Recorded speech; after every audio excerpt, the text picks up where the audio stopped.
Ladies and gentlemen, good morning, good afternoon, good evening, and welcome to this afternoon show. I'm here in Ireland, Big Joe Shep from the ThreeBOD Rugby group, starting our brand new series of shows effectively after a 5-month absence, and it's great to be back. This is the first of a series of specials we'll be doing over the next 12 months with former legends and legends of the game they will be. We'll introduce our guest tonight. You all know who it is, but first and foremost, we've got some supporters. As everybody knows, we support local businesses, local and globally, and we have got them doing the same thing. So thanking tonight, we have got CoffeeDog.ie, the home of Shep's Blend, and the new one, I've forgotten the name, the Coffee Dog, the top dog it is, but you can get Shep's Blend there as well. And thanks to Johnny and the team at Coffee Dog, based in Dublin, but delivering globally. From Wales, the South Wales Ulster Rugby Supporters Club. Go to iOS and go to Android and have a look at the South Wales Ulster Rugby Club app and see how things about building engagement in the community are. So we thank them.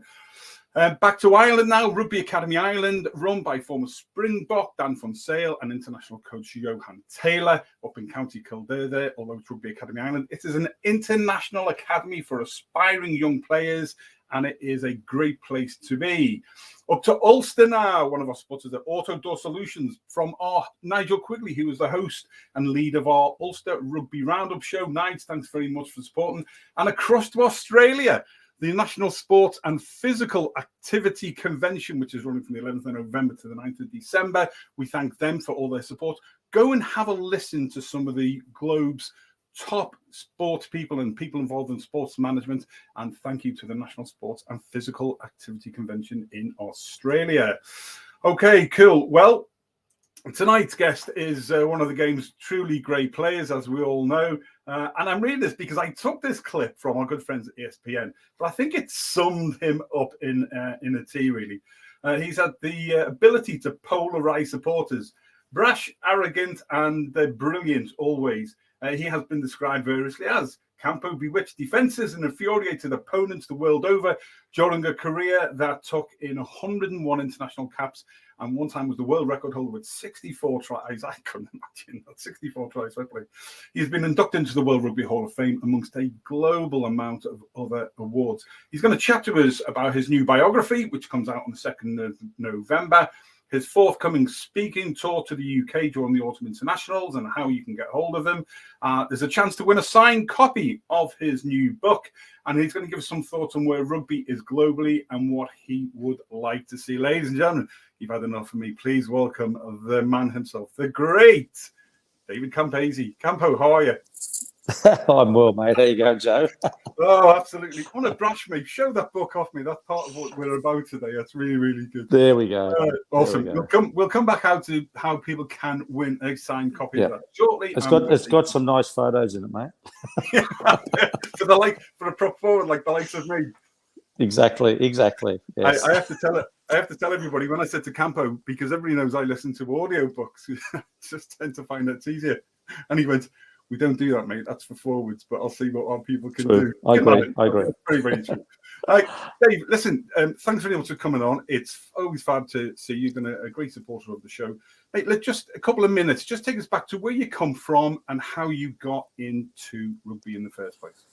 Well, I come from a town called Queanbeyan. It's 21,000 people, just outside Canberra, which is the ACT. Played rugby league most of my life from 8 to 16. Won a golf championship at 15. Played cricket second grade originally. Then when I was 16, I went over to watch a rugby fourth grade team called the Queanbeyan Whites. I asked the coach after the game if I need a fullback, and off I went. So I was a skinny little guy, just trained a house down, just always loved training. And so my best year of rugby was probably fourth grade in 1979 because of all the older guys who have been there, done that. So we had, a lot of big forwards who were very old. And when the ball went over their head, they knew this skinny little fullback would bring the ball back to them. So they had a great year. We won the premiership, first time ever, I think, in fourth grade. And so that was the start of my rugby career.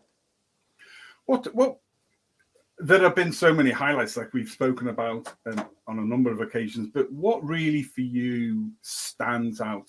You know, having just done your biography, we'll come on to that, but what were some of the really big highlights for you, and why, mate? Look, I mean, it's difficult because there's so many good highlights. There's so much a joy that I just wanted to entertain people. I mean, it's one of those things where you just go out there and wherever my feet went, mate, I followed. And I think there's probably 82 against the New Zealand 21s. I think you had the Wetton brothers, you had Kieran Crowley at fullback, and I got the ball about 20 metres out, chipped over and scored at the Sydney Cricket Grounds. You look at about playing in New Zealand in 82. You're looking at coming over to the Grand Slam, 84. Probably they tried the Barbarians in 84 when I sort of running up and down with Rob Ackerman in front of me and scoring and passing to Michael Hawke to score on the post. World Cup 91. The British Lions as well. I mean, people might think I'm a bit of a weirdo, but I think that pass in the British Lions 89 was sort of instrumental in a lot of ways because it proved that I'm just like everyone else. Sure. And you've got to take the good with the bad. And even though I was down, look, I copped so much, and that's what the book's about as well. I mean, I copped so much. Not abuse, but so much from the journos and all the people in Australia about one mistake. But it's sort of I realised then, and that you've got to keep on working. And obviously, the World Cup '91 was a great success. A couple of good tries against the best team in the world, New Zealand, and then obviously just playing really my best rugby in Europe. I was very fortunate to play my best rugby there because there was no pressure, because they love different styles of play. I think they wanted to see players try things and things like that, where in Australia, they just, after a while, it's called the tall poppy syndrome out here. They want you to get to the top, and once you get there, all they want to do is kick you down again. So it was, and plus, I came from the wrong background of rugby. I came from the government school system, not the private school system. And the administrators didn't really get on with me. And that's what, again, with the book, it's about the stories of me playing as a player, but the barriers it was with the administrators. I was sponsored by BMW. They were sponsored by Ford. ASICS came along as boots. I was sponsored by Adidas. So I was always contradict to what their sponsors were. So, and at the time, yes, I was a bit arrogant. I was playing good rugby. And, it was really good to G up the Poms when we played and the Irish and all those guys. But it was really, rugby was an education for me. It was an education about the world, Coming from Queanbeyan, not finishing school, had no idea about the world. And all of a sudden, here I am on the world stage. So, and I adapted. You had to adapt if you wanted to be there a long time. So I was very fortunate to have great guys around me, played with the Ellers, great coaches, Alan Jones, Bob Dwyer, and played for a great team in Sydney called Randwick. So there was a lot of aspects of that, but obviously also playing in Italy for 10 years, I learned a lot about the game. And, playing number 10 over there, coming back to a Wallaby, then I understood the game a lot better because now I was a finisher, but in Italy I was a creator. So now you're both. So that's when you can read the game. And that's what I found that, after all the coaching I do now is that a couple of things I've realised is that coaches can't teach you how to catch and pass or kick. You've got to do that as a player. It's your responsibility. But unfortunately, the coaches these days are very one-dimensional. They're very structured. And if it doesn't work, the players don't know what to do because at training, if it doesn't work, they stop, we'll do it again. You can't be perfect all the time. You've got to react to certain situations. And I think we played that era where you were allowed to make mistakes and, you could adapt quickly. And if it wasn't working, you could change tactics. But now you've got I'm sick of these runners that run on. All the coaches run on after 5 minutes talking to the players. They've just come out of the dressing room. They're getting paid. They get a lot of money. And you still got people on there running on it, telling them how to play the game. It's getting a bit out of control. including coaches being water boys. It's just crazy. I just think it's aligned, you know. But that's the control they want, you know. David Trick obviously was at Bath Rugby, and I met him in Hong Kong a couple of years ago, and he was saying that they won the Bath games. After the game, he saw one of the coaches, and the coach said that he tried to get on 109 messages onto the oval in 80 minutes. So who's playing the game of rugby? Yeah, exactly. It's really very sad. Yeah, it's like we were talking about before about almost overcoaching the skill out of players and being, you know, stopping them from being able to have that free flowing and thinking themselves. We'll come back onto the 91 Ireland game after, because I think that when I talked about your first try, about your mindset, I don't think you don't see as much of that now because of what you're saying, that coaches don't give the latitude to players to be able to play. Yeah, look, I think it's like anything in life. Like, you know, your show you're doing, the first time you did it, you weren't real sure. As a rugby player, it's the same. You're not really sure. I mean, I went to New Zealand. I had no idea what I was doing. You know, getting off the plane, they said, "What do you think about marking the great Stu Wilson?" I said, "Stu who?" I wasn't smart. I had no idea. You know, Sure. So you learn in life. And I was 19 years old, coming from Queanbeyan. Now I'm won the world, playing against the mighty All Blacks. I thought, geez, this is. But the thing is, what helped me, I had no idea what I was doing, so that really helps. You know, when you go to a rugby school, it's all about rugby. It's all about the history and all that. So what you find after a while, Joe, is that you want to try different things, but you need the people around you to believe in you. And that's why, as a finisher and a winger, I'm the last person to get the ball. Yep. You know, and it just came to that point where I trained very hard. People didn't see the off the field how I prepared. They just see the final 80 minutes, and that's what you pay to see. You know, people go and watch rugby because they want to see people try different things. But that was the era where you could do that. But now, unfortunately, you've got about 6 million cameras. You've got a man in the middle who thinks it's all about him, and he talks to the players like they're in school, and it's just very frustrating. You know, it's very frustrating seeing some of the talents, and that's why I'm so happy that Cheslin Colby's playing, because he is what we need to show to the young kids, the small kids. You don't have to be 130 kilos to run over people. You can still be very small, be very skillful and smart, and also still play in the modern game of rugby. Absolutely. Superb. Mate, listen, we've got a whole pile of people from across the globe watching. If you've got any questions for Campo, then please let us have them, and we will ask them. We're going to come on to one from the great Martin Buggy in just a second, but Gregor Galway up there good friend in Ulster. Good afternoon to everyone, and good evening to people across the globe. John Keys from Inishowen Rugby Football Club. John, how are you? Conor Broomfield, who runs the fantastic Four Provinces group. 63 more tries. You've got more than him. Yeah, mate, you're a forward as well, though, mate. So, but we only ever have to score one, Con. Remember, we can live out in that. Reggie Hercules, it's great to hear from you, mate.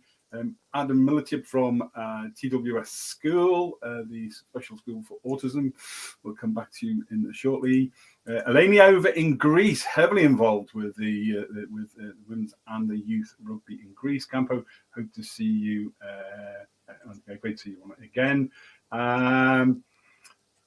We'll take this question now. Andrew King, Andy, I hope you are well. Campo, very quickly, what current players would you like to play alongside? You just mentioned Cheslin there, but anybody else? Yeah, look, I would love to play with Mackenzie, the Barretts, Willie LaRue. I like those sort of flair players. I like the attitude to the way they're playing. Probably a bit. I think Quade Cooper would fit in there as well, because he's one of those players that are very different, and coaches can't control. The other one I really enjoyed was Danny Cipriani. I think he was a fantastic player. But unfortunately, because you can't control him, the coaches don't want to pick you because they're scared what you're going to do at the paddock. So that's what's wrong with the modern game. You know, the coaches have got so much control, and they'll only put players on there that they can control. Mm-hmm. And Colby, there's so much young talent out there. And, you know, you got the Barrett brothers. It's just some of those players, you know, I would have loved to have played with Kieran Reid. I think he was absolutely amazing number 8. Unfortunately, there's not too many Northern Hemisphere players. Man, I'm really sorry about that. But, yeah, it's just the way that we want to play a different style down here. Sure, yeah, no, absolutely understand that. Some great names there, mate. Thanks for that. David Toppin, up there in Ulster, part of our Ulster Rugby Roundup team as well.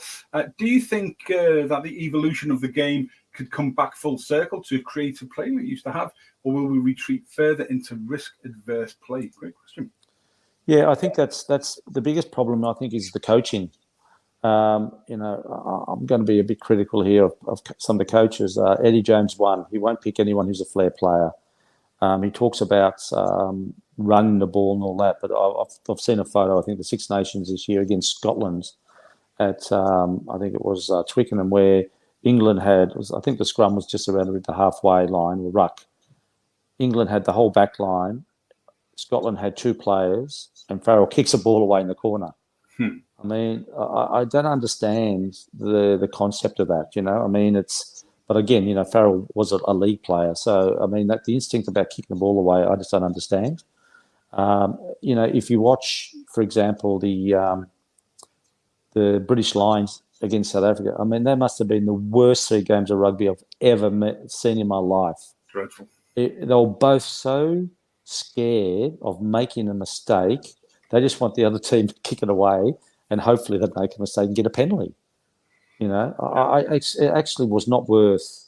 I think that should just be null and void, that tournament, because really, if it wasn't for Colby's try, there wasn't much happening, and the referees were just blowing so frustrating to see. I'd sort of fallen out of love with most things after the playoff, as you can imagine. So I hadn't been watching what's really. So I got back in the UK from the off, and I watched half of one of the Lions games, and I thought, well, it's just me. Yeah, this just isn't flipping me at all. And then I watched the final one and realised it wasn't me. It was just dreadful. But you know, the problem is that you know, luckily there was no crowd there. I mean, I would have asked for my money back. You know, really. I mean, all they kept on doing was kicking to see who the best kicker was. But the game of rugby is, you know, it's a spectacle. People, it's like going to the theatre. You go to the theatre, you want to watch a show, you know, and these people prepare for the show. So that's what you hope. Yeah. As rugby players, you're an international rugby player. So why aren't you the best possible player you can be? Why can't players in the world kick right and left foot? What's wrong with them? You know, I coached a school up here a couple of weeks ago up in Brisbane, and there was a young guy there who's just signed for the Rebels. So we did some training afterwards. I said, you know, I always ask the kids after training, what's your name, what position, who's your favourite player? 95% of the kids in Australia have got no idea about rugby players. And I said to this guy, who's your favourite player? He said, Barrett. Okay, what does Barrett do that you don't do? He does this. Okay, can you kick left foot? Oh, no. I said, why not? Oh, I don't know. I said, mate, you're going to the next level. You know, don't you want to be the best possible player you can be? I just find it very sad that these guys have just because they're signed up, they think they've made it. And I'll go, mate, it's a different world up there. You know, it's a tough one. Cool. We've got some more questions to come, but we need to move on. Hey, tell us, since your retirement, I know you've got the 15s and 7s Academy. You've been doing so much stuff with grassroots, speaking and motivational stuff, coaching at club levels. Run us through why those things are important to you, and of course, Stan Sport. You've been picked up by Stan Sport as well now. What do you enjoy now? What fires you up out of all of those things since you retired? Yeah, look, I think the main thing, I think my wife asked me, why do you do it? I said, I actually care. You know, I mean, my background is rugby league, but I was very fortunate to be thrown into rugby union, and I just love the game. You know, I coached the Sharks in South Africa. I've got a lot of good mates there. Played in Italy, got a lot of good mates. You know, it's all my friends are around the world, and I just love the game. I had an experience, you know, where I didn't know where I was going to end up. I didn't go to a private school. I went to a government school. Never any pressure from my parents, and off I went. So I'm just trying to repay what I've learnt. You know, I've got a lot of knowledge, but unfortunately in Australia, they don't want knowledge. They don't want us anywhere near these players. So it's very sad that when you watch guys, we got a couple of guys in the Australian rugby team, the Wallabies, who can't catch and pass. How can you be in a national team when you can't catch and pass? You know, I mean, that's just, to me, it's just ridiculous. But anyway, that's, you know, we've got an opinion. They don't want people with opinions. They want you just to shut up and move on. But I just, you know, I've just coached around the place. I love coaching. You know, you're coaching from 6-year-olds up to 18, 19-year-olds. And it's just good to just pass a bit of knowledge on. That's what life's about, you know. As a winger, I can help the Australian back three like in a couple of minutes. It's not difficult. But they're all very insecure of us old guys because we've got some knowledge and we used to win. You know, winning's important. You know, yeah. So it's just, I want, you know, we got a sevens program, but you know, in schools no one plays sevens. It's an Olympic sport. Yeah. I just don't understand. You know, we've got rugby league. We're probably unique compared to a lot of other countries. We've got rugby league. We've got Aussie rules, which is only played in Australia, and football, which is a world sport, and cricket. So we've got 5 major sports. But Aussie rules and rugby league will never go to the Commonwealth Games or Olympic Games. So we've got a sport that you can do that, but we don't actually publicise it, which is really, really strange, you know. So I just get involved and, you know, I just love talking the game. You know, most of my podcasts are speaking to people overseas. I think I did one in Australia because that's just the way it is, you know. It's just, I don't know. As I said, you know. We've spoken before, haven't we, about you tend to be a little bit more revered, well, not the right word, but you understand what I'm saying, in the northern, in the northern hemisphere more than at home. Well, that's what this book's about as well, Joe. It's been written by James Curran, who's a historian. He's not a rugby writer. So what he's done, he's looked into when I started, where I come from, how I finished, and in between, how I was treated as a player in Australia compared to the rest of the world. You know, and after the British Lions, 89, you know, they interviewed Teague, Gus Scott, and they all said, you know, they couldn't believe how I was treated. Because on a good day, they would have probably been on the other end of the ledger, not winning. Sure. So, but in Australia, I copped it big time. So, and you had administrators asking not for me to get picked for my 100th test. Now, you know, you're playing for all those years for your country, and you've got people saying, don't pick him. I mean, really? Where does that happen in the world? You know, it just shows you that, you know, if I went to a private school, a different name, things might have been different, but mate, I was a WOG, I'm Italian, and I was different. You know, you can't change who I was. No, you can't. That's one of the reasons we love you, though, mate. To be honest, it's in fact, you got a special message here from Wales. I just saw a message there from the great Welsh wizard himself, Spiky Watkins, sends a message to you, mate. So before, good luck with the book, Spiky, out there in Bangkok. Was on the show last year. So the book. Okay, so I know you've got a copy there. Yes. Just so to hand. Okay, so we are. Tell us before we tell people what the competition is going to be about. But tell us why this book now. What does it cover that's different from the autobiography? Because this is a biography by the great James Curran. What does this sort of cover, and why put this out as a legacy piece now? Yeah, I just think James. He just approached me and said, mate, you know, would you mind if I do a book? And I said, well, okay.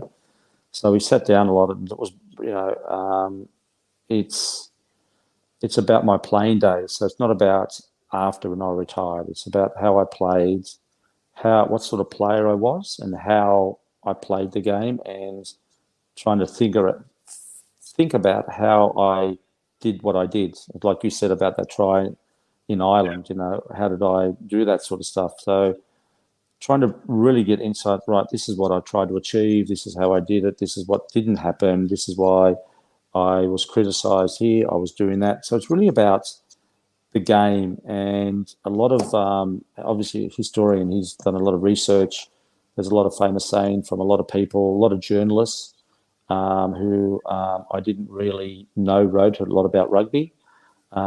You've got quotes from, I think, Gerald Davies, and I think it was Phil Bennett. So a lot of older players commenting as well.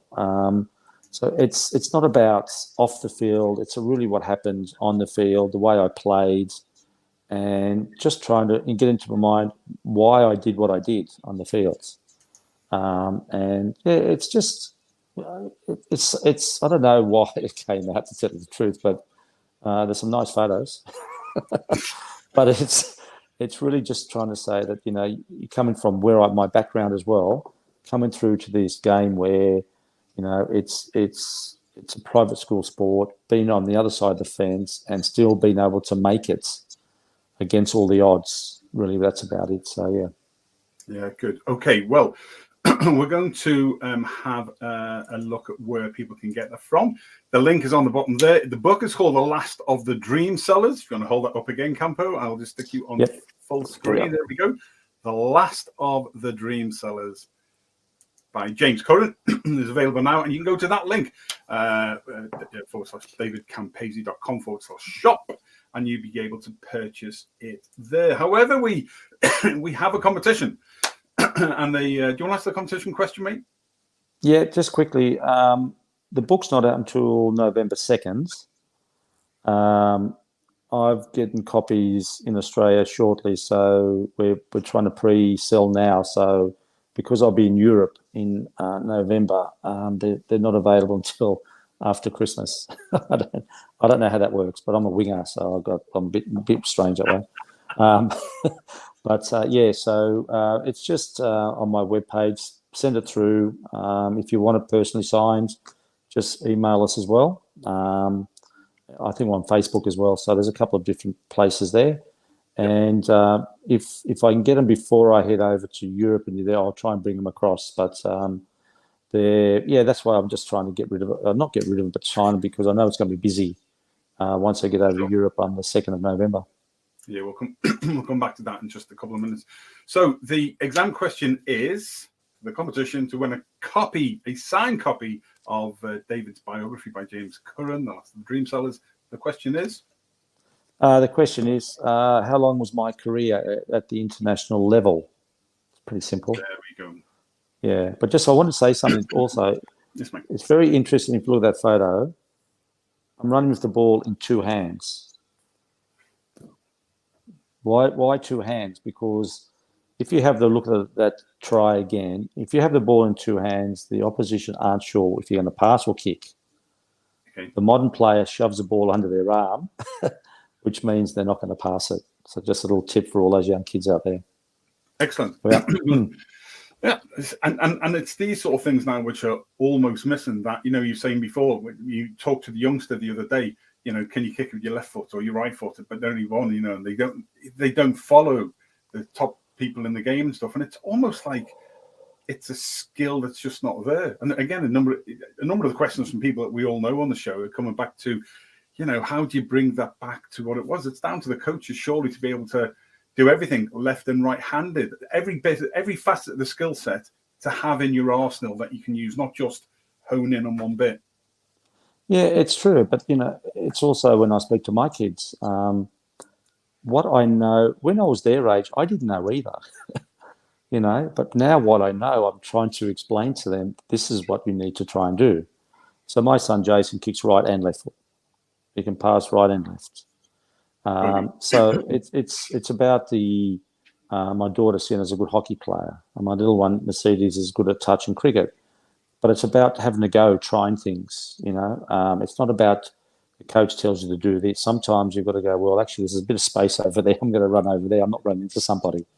And that's what I mean about understanding the game. And I recommend all young kids should understand the laws of the game. They should get a referee and do a course, because the laws are so frustrating.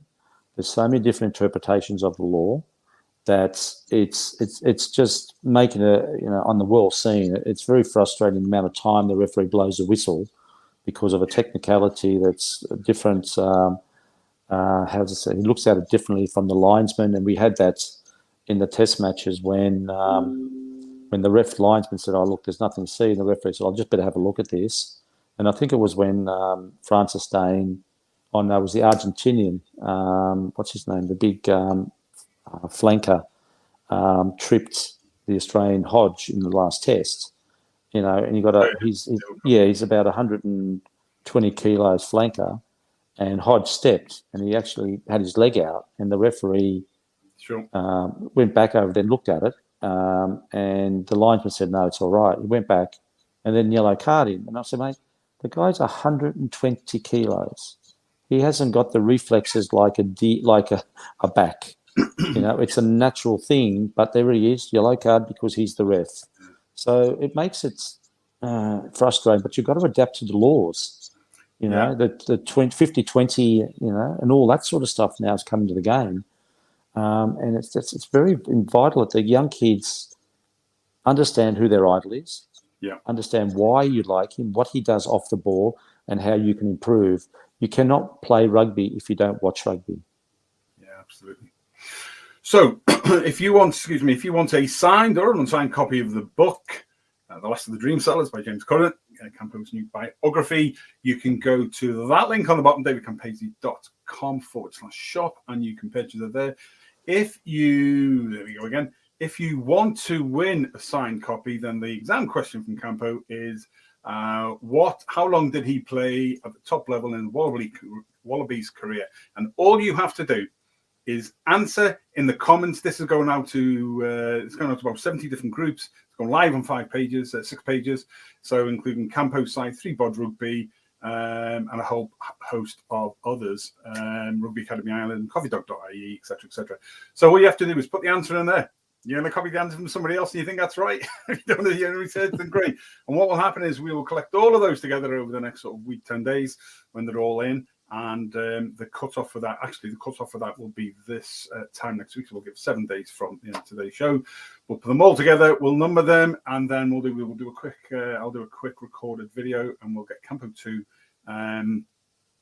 pick out a number, and that number will be the person that gets it, and we will get a signed copy to you. So, how long did Campo play at the elite level rugby for the Wallabies? Put your answer in the comments, or send a PM to 3BOD, send a rugby group, send a private message to David Campese 11, which is his Facebook page, and you can be in the chance of winning the book, The Last of the Dream Sellers. You come to the UK in there for most of November, Dave, I believe? Yes, I'll get there on the 2nd. Cool. On the 3rd, I go straight to Guernsey for 3 days. And then I'm off to Scotland for the tests. Back to London, and then watch the test match. Then I've got to go to Jersey then in that week, and then I'm coaching at Saracens Kids on the Sunday after the England test. Very nice. And then I'm off to Wales for the test, and then home. And you're doing a number of speaking engagements, aren't you? Yeah. As well. It's good. What sort of things do you do on those? Yeah, it really depends. Look, a lot of people want to talk about the game. They want to talk about my idea about the game. Or if it's a test match, they say, what's going to happen today? And I said, well, it's like anything else.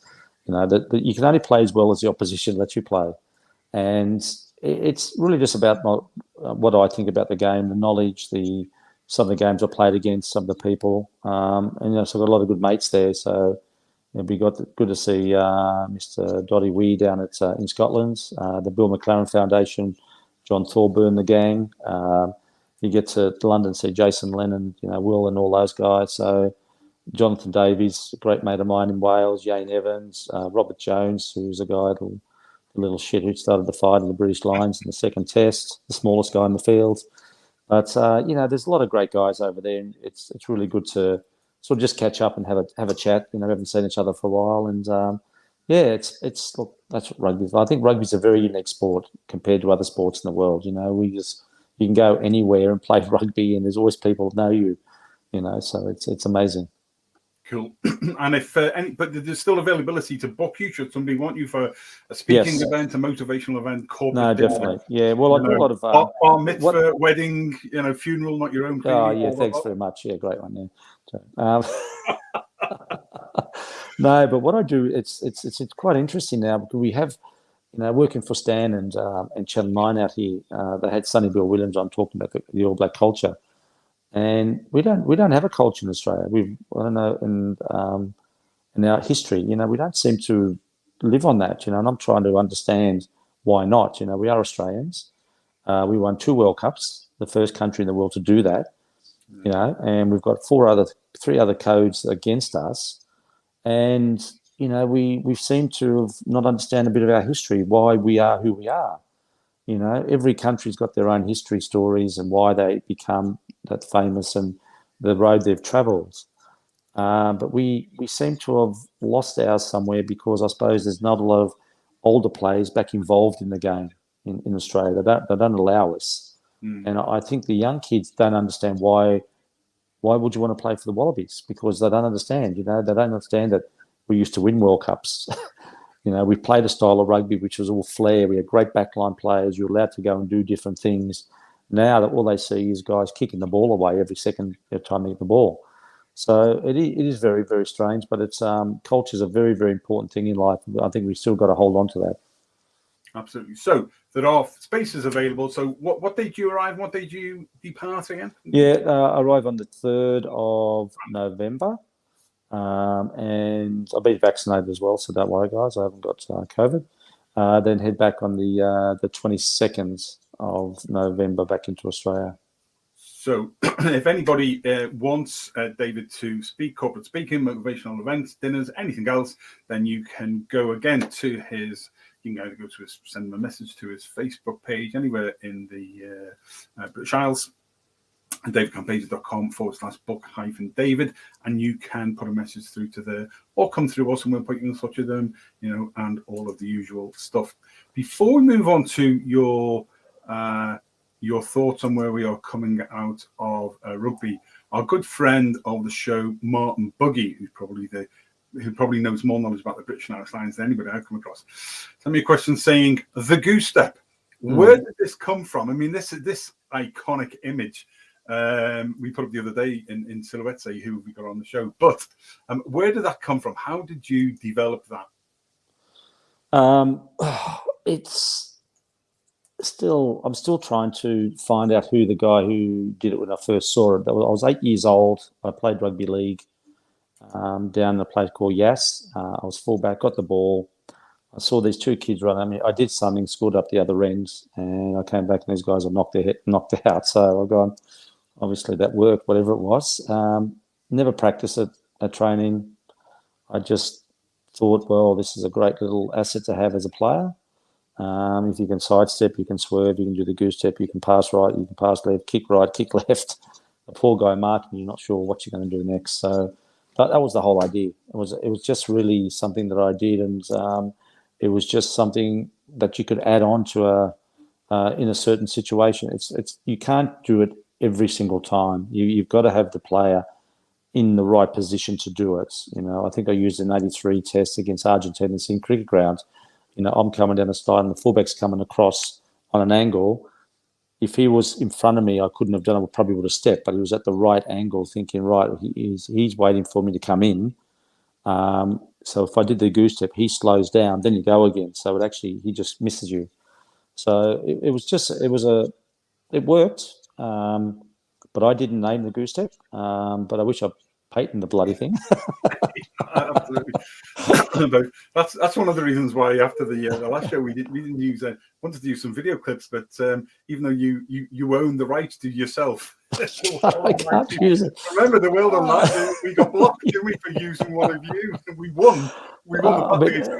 Even today, Joe, every World Cup, they still use footage from us from 30 years ago. I've still got no rights. I've got nothing. It's ridiculous. There was a very, very brief question from Martin Buggy there, and I think this is important on not to go on about the past, but Evans, but you did touch on this before about how it's in your book, and you're very open to that you learn from the mistakes and things that we make in life.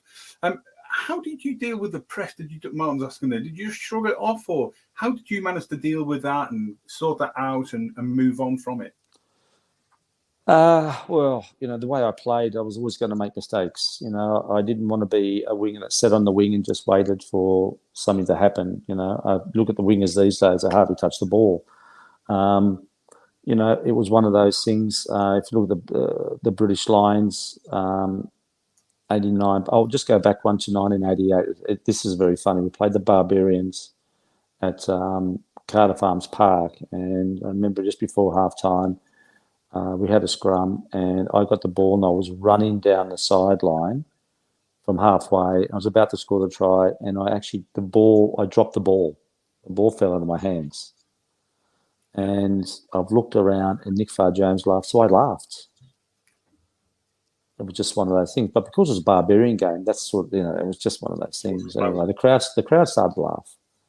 But when you come to the British Lions in 89, I passed the ball. I was very serious, I think in those 3 test matches, I probably got the ball 3 times. I was starved of possession.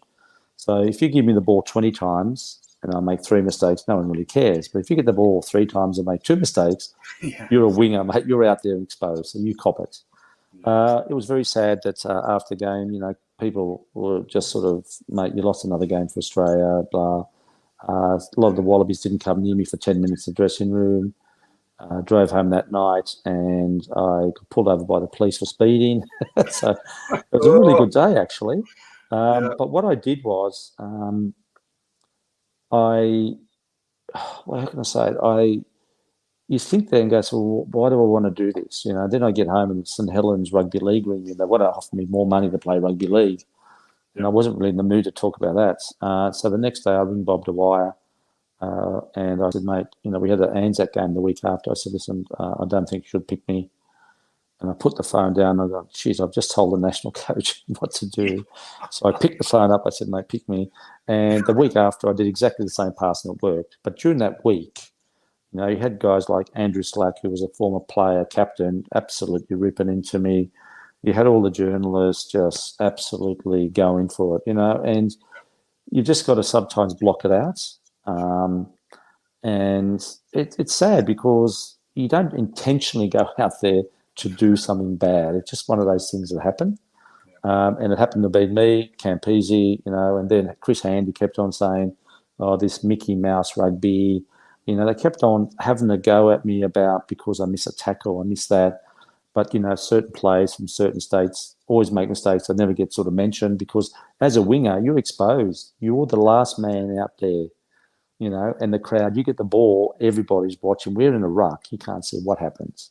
So, you have to live by that. And I realised that, if I'm going to do it, you might as well do a bloody good job about it. Make it memorable one way or the other. Oh, yeah. People will never forget your name, will they?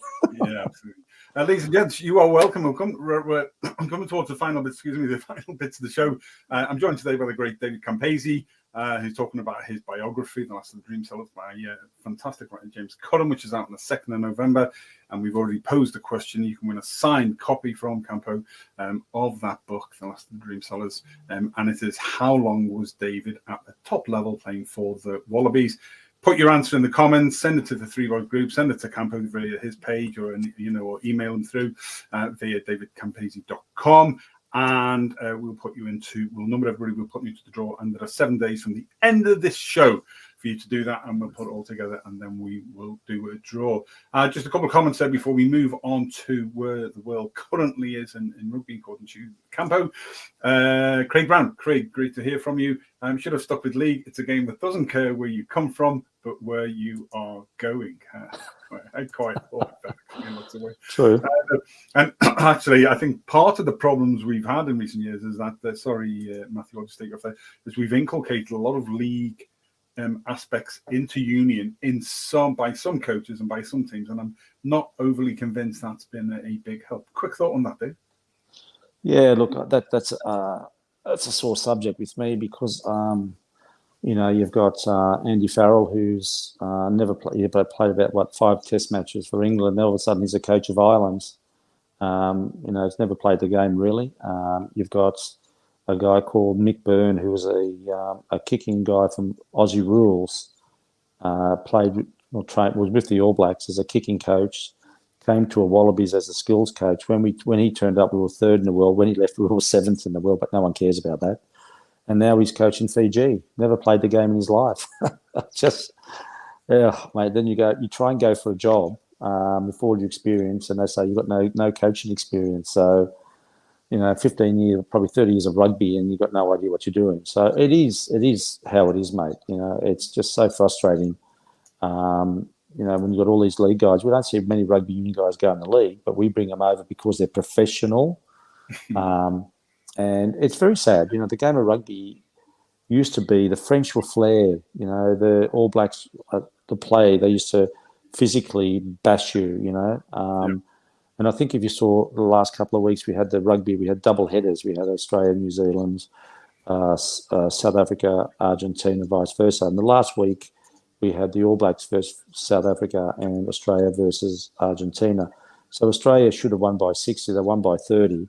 But then you watch the next two teams up, the best in the world, South Africa and New Zealand, total different game, total different standard, and that's where hopefully the Wallabies are trying to get to. They can see the big difference, and that's but they're rugby countries, that's all they've got, that's all they've got. So what we've got to try and understand about the game is we don't need these people from other codes to come over to our code to coach.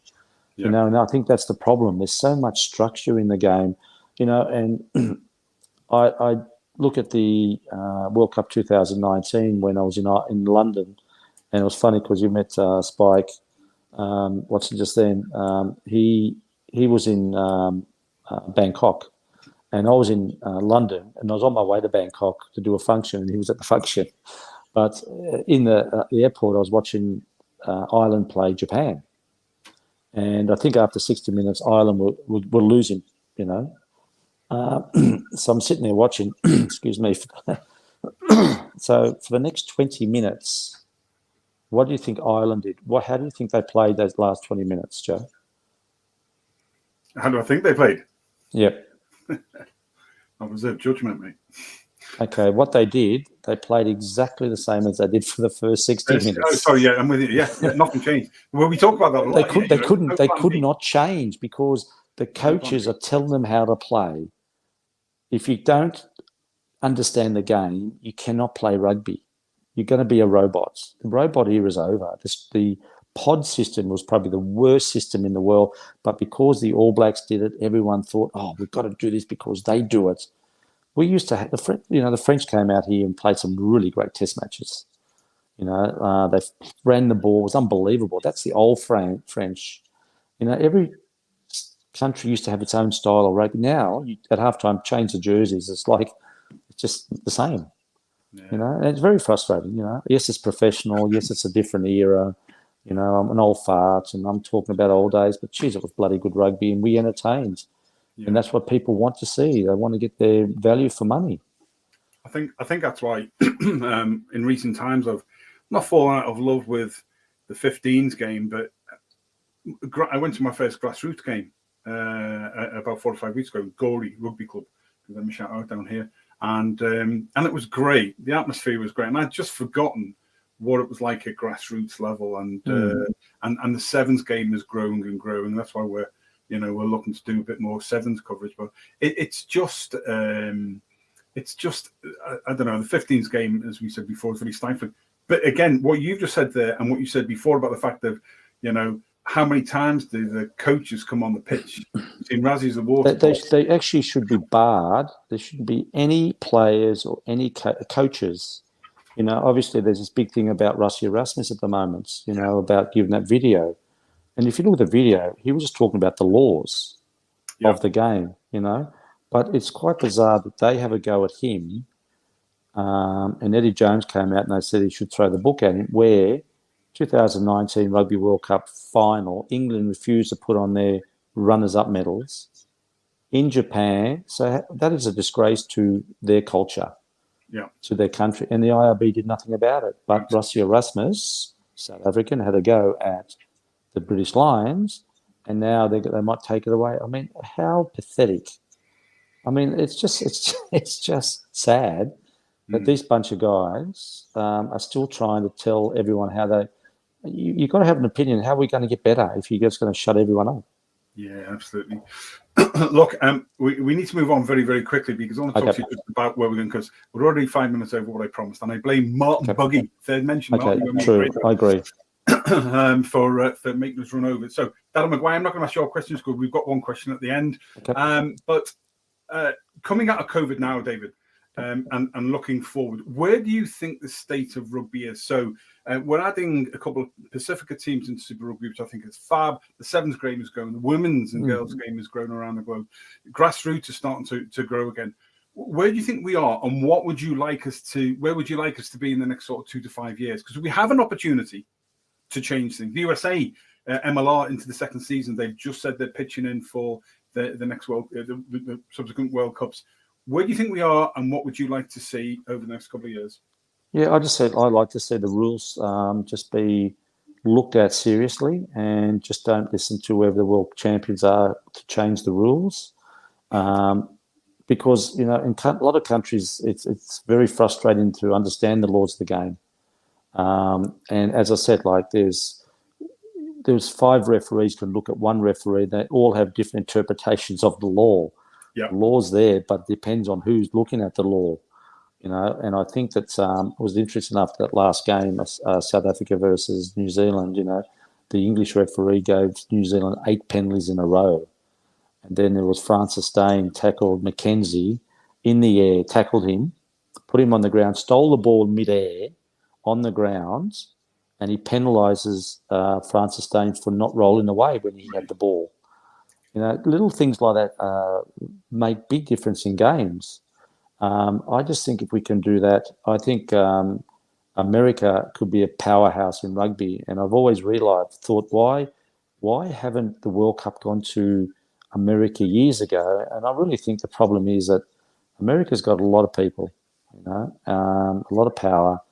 If they get the World Cup and start winning, they're going to start beating a lot of the home unions, and the home unions ain't going to be very happy with that. So it's all about control still. The world of rugby's got to move on, and we've got the Pacific Islands who are in the same position. Yes, we've got a team in the Super Rugby, but I mean they tried that years ago as well. In 2003, I saw an IRB official. I said, "Why can't you? I'll love to help the Islanders." And he said, "Well, you go and get a sponsor, and we'll think about it."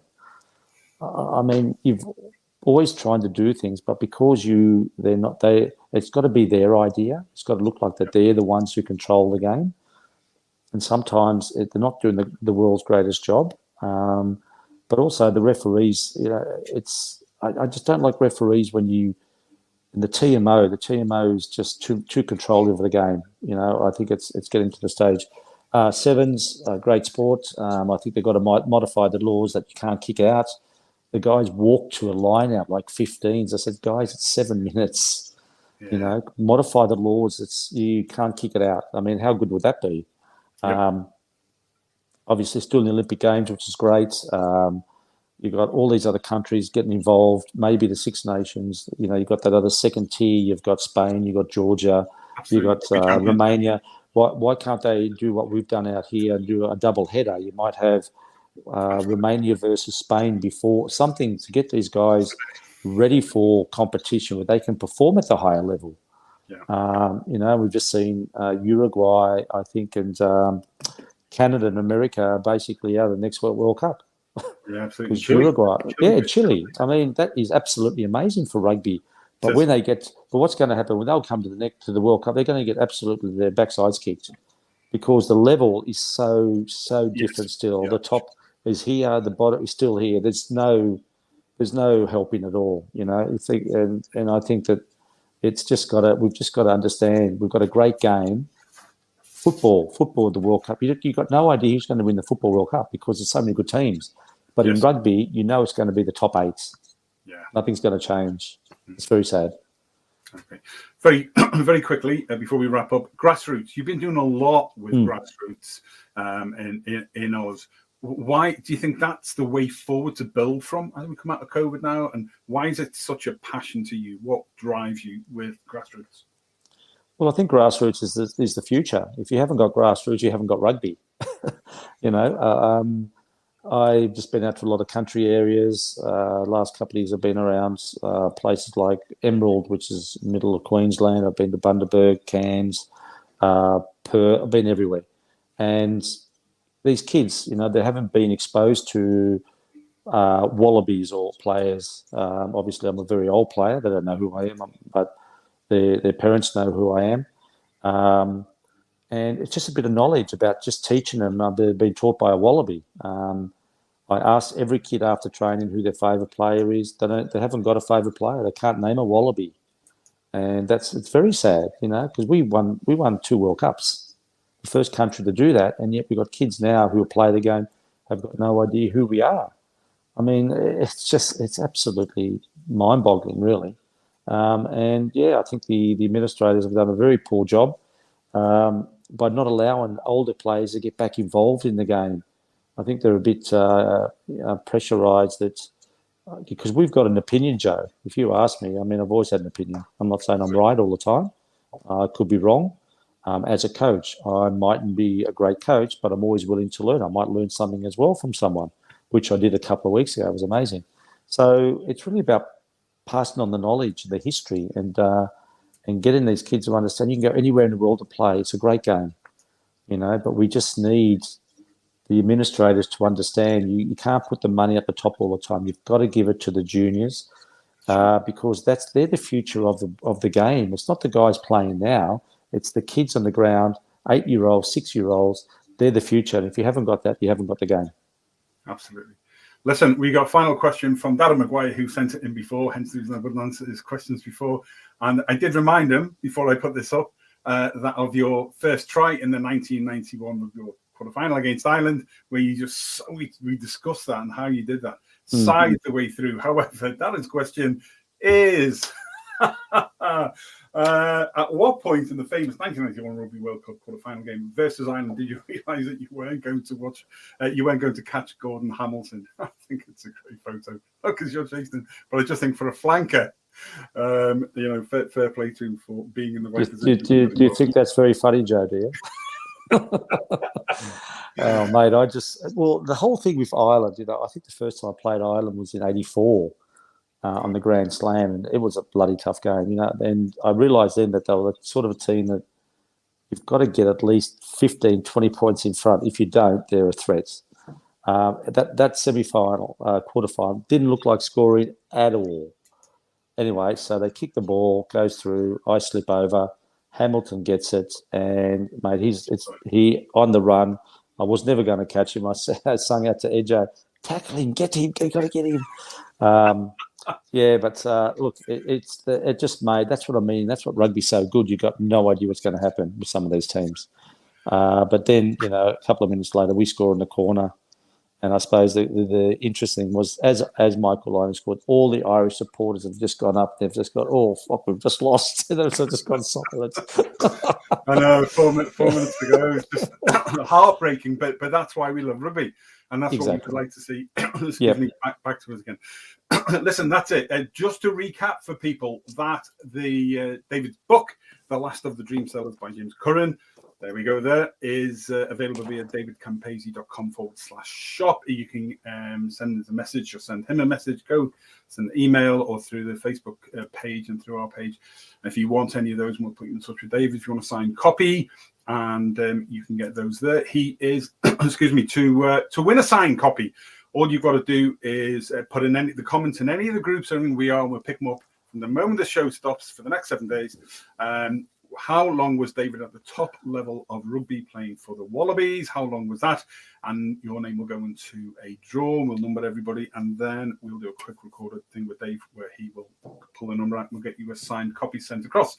He is coming to the and the book, by the way, is out on the 2nd of November. He's coming to the UK on the 3rd to the 28th, David? Yes, that's it, 22nd.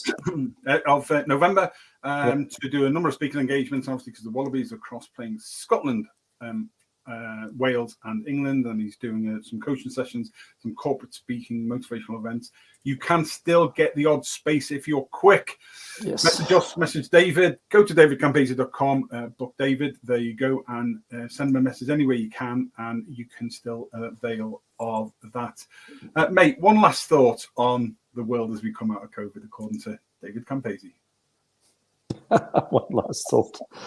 Life's too short, mate. You just got to enjoy what you do. It's. I I think rugby's for me is just highlighted the opportunity that I was given from a skinny little Italian kid in a town. My dad was Italian, had no idea about sport. I think out of 101 tests, I think Dad came to 2 test matches, and because he had no idea, he just sat there, couldn't understand the game. So please don't pressure your kids. Let your kids play. Don't shout at them, and never say to them, "Please don't do that again," because the kids need to try things. We need more flair. We need more unpredictability in the game, and we need more of dream sellers. That's what the book's called, and that's why it's called that, because they're too scared these days to dream about what you can do. It's all about what you cannot do. So, still believe in your countries. I think it's great. Rugby's fantastic. Let's just hope that the referee stays out of it a bit more and we can actually see a lot more flair players around the world. Cool. On behalf of everybody who sent questions in and everybody's going to take part in the competition, David, once again, thank you. It's an hour, mate, an hour of your time. Thank Laura and the kids for giving us your time again, mate. It's always a pleasure. Thanks very much, Joe. Yeah, you too, mate. Stay well, hey? And we'll chat soon. Take care. Definitely. Thank you. Okay. The great David CAMPESE there. So that's what you need to do if you want to get a copy of his book. That's how you can get it via the shop. The competition, obviously, is how long did David play the top level with the Wallabies? Put it in any of the forums. Send us a message, a burning bush, a postcard, anything you want. And we'll, from the moment this finishes just now, right the way through to for a week's time, and then we'll put you all into the draw. If you want to book him for when he's coming to the British Isles, then you can go on via there as well. Thank you to everybody who has commented and been on today and so on what we're doing. This is effectively the first show back. I did see Stu Corser there saying, I didn't notice that actually, saying the halo looks good. Could be the next Roger Moore, the next Bond, do you think? Big Joe Shepherd's Bond? Big Joe for Bond? There goes a new hashtag we're just starting. We start a new series after a bit of a layoff. Next Thursday, we will be coming live from Londonderry up in Ulster with our Ulster Rugby Roundup show with Nigel Quigley, David Topping and Chris Brownfield, amongst others. Our White Walkers chat and crack, and that will start a series of shows starting back up again. If you want to see something as ever, then let us know, please do. And as you know, we support small businesses and small businesses support us. We are grateful today for CoffeeDog.ie from Ireland, Rugby Academy Ireland here in County Kildare, Auto Door Solutions, Nigel Quigley, up in Ulster, South Wales, Ulster Rugby Supporters Club in South Wales, obviously. And from Australia, the National Sports and Physical Ability Convention Australia. Go and have a look at some of the great speakers that they have got on there. We look forward to seeing you next Thursday.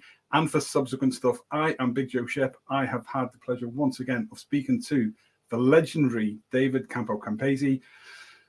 Till next Thursday and the start of our new series. Go to Mina Mahago Chagas Slangafol.